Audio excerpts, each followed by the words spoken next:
Welcome back. This week we talked with the CEO of RKS Design. You may not recognize the name, but you'll recognize some of the products he's helped launch over the past 40 years. He has a real insight into how to get people to buy things. No surprise, there's a strategy behind getting you to want to get your hands on the next must-have product. So he's giving us some insight so you can be a discerning shopper and spend your money wisely. And joining us now is Ravi Sawhney. Ravi, hey, thanks so much for taking some time to chat with us today. Before we kind of dive into kind of the topic that I want to talk about, I want folks to know who you are because your name may not be familiar to them, but certainly the things that you've accomplished over many years and the products that you've helped launch will be familiar. Give us a sense of who you are and about your company. I'm a trained industrial designer, which means that we are the people who design products for mass production. Coming out of the Industrial Revolution was the term. Over the decades, that's evolved where we design products, services, brands, pretty much everything. I run a company called RKS Design, my initials. I founded 45 years ago, coming out of Xerox and Xerox PARC, working on the first touchscreen interface. And over the decades, been known for Teddy Ruxpin, which was the first animated toy. It's a huge success in doing work for Sega, Apple, reinventing the Mini-Med diabetic infusion pump. Today we're doing anything from DNA sequencers to water filtration to reinventing the dog bed, which is a very interesting project because there is no great dog bed of being a dog lover. So it's and we've done everything from incubate companies. In the background, you'll see guitars. We incubated an electric guitar company called RKS Guitars. The guitars are played by the Stones and the Who and the Eagles, Clapton, and people who are good guitar players. And we've created a company that helps people with student debt relief. So all that to say is you are an expert in not only products themselves, but how to bring them to market and how to effectively get them to sell. So I think my first question really I want to start with kind of the marketing side of things because that's the first way I interact with products, I think. And one thing I've noticed, and not necessarily a clever observation, but just something I know in my own life, if I am watching the morning news and I see the QR code that says scan this and say 50% off these products that they're showcasing, I'm not at all interested. But Yeah. if there's a really cool video on Instagram, all of a sudden I now need this hand forged knife that I never knew I needed, and I need it now. So I know kind of these techniques are out there.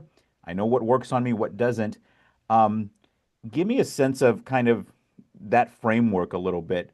That people are the things that people are seeing that are causing them to say, "Yeah, I want to purchase this product." It's something I've studied long and hard, having worked with a lot of psychologists. Um, it can be a combination of things. I mean, we all deal with FOMO, and and we all deal with different levels of the need for affirmation and self-actualization. So, something that may not get you to get up off the sofa, then and click on that QR code, which is pure FOMO, right? That it's only going to be there for 20 seconds, 30 seconds, and you got to get it. As opposed to something that's a gadget that makes you feel good about yourself. So my mantra is that it's not how you feel about a design or experience, it's how it makes you feel about yourself. So that useless gadget that you bought, it made you feel good about yourself because you could buy it, you could afford to buy it, even though you don't need it, you want it. And if it delivers true benefit, even at some point down the line, that's a higher level of self-affirmation. So we always look at the hero's journey. How do you attract someone? How do you engage them? And how do you get them to adopt? And then in our case, we're always looking for moments of truth where we actually deliver on the promise. And when you deliver on the promise, then people really feel good about themselves. So, I always say I've never worn out a shirt, but I buy new shirts. Right? Right. Why am I buying a new shirt? Because I feel it makes me feel good about myself. And so it's really deep psychology, but the ability to spend the money is definitely a level of self-actualization. Yeah, and such a good point about the shirt. You talked about products here, and there are good products out there, obviously, Oh yeah. and there are things that uh, people can buy and that they can not only enjoy but can be very beneficial, etc.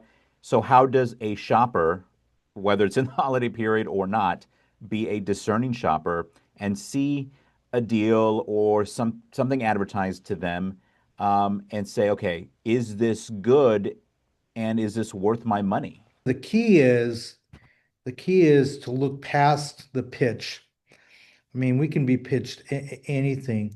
And over the decades, all consumers, and we study people globally, have a discerning eye that if you actually look at the quality, and you start to really study what you're looking at, you'll detect the nuances of whether this is really engineered, whether this is really well designed, whether it's really ergonomic, and kind of stream past the pitch, almost turn it off and just really look for those attributes. So we know what quality is now.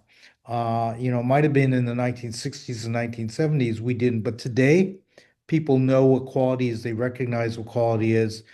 Samsung, Apple have really invested into building products that have longevity and quality, and you look at the detailing, and you'll start to see the differences. How things fit together is usually a very good sign. If you see like inconsistent gaps between the lines, those types of things, that means that it's pretty poorly engineered, designed, and manufactured. So, it's using your discerning eye, because if you actually have the physical product in front of someone, they can discern right away. I mean, it's so impressive that how we've learned to really, almost write an essay and doing our own product reviews in our heads as we look at things. And then, of course, does it fit my life? Does it improve my quality of life? Does it do something for me that's truly beneficial? The one of the simplest products we've ever done is for a company called Xylus. We made a can opener, 100 can openers out there. And we studied and studied and said, why is it that you have to hold a handle and then turn?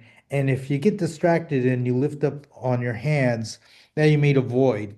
Why don't we just make the handles click together, right? So now they click together and you turn and you can talk to somebody, you can watch TV, and it kind of becomes this invisible thing you're doing. I think they're approaching 40,000 reviews on Mm. Amazon on a can opener. I don't write reviews on Amazon, but 40,000 reviews really on a can opener. That's about, how does it make people feel about themselves? Anything specifically you're seeing out there that maybe you'd say, hey, watch out for this, whether it's I don't mean to ask you to speak disparagingly about a product, but just maybe a technique and a marketing technique or just something that's really caught on that's kind of caught your attention as being like, this is not of good value. I definitely see it.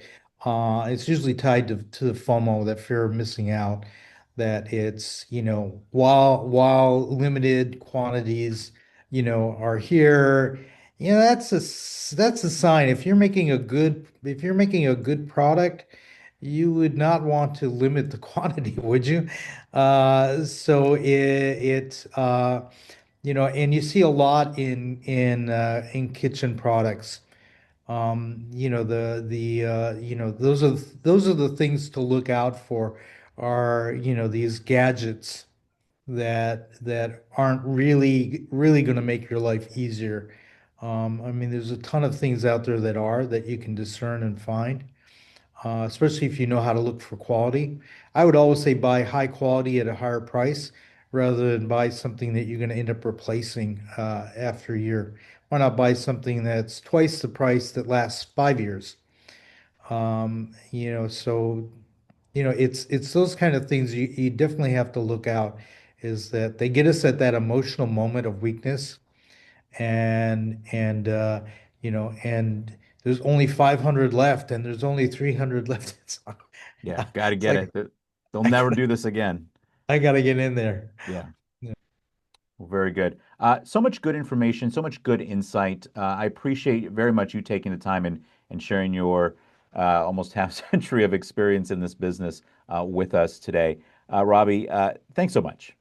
All right, I appreciate it. Thanks, John. We'll wrap up the program when we come back. Stay with us.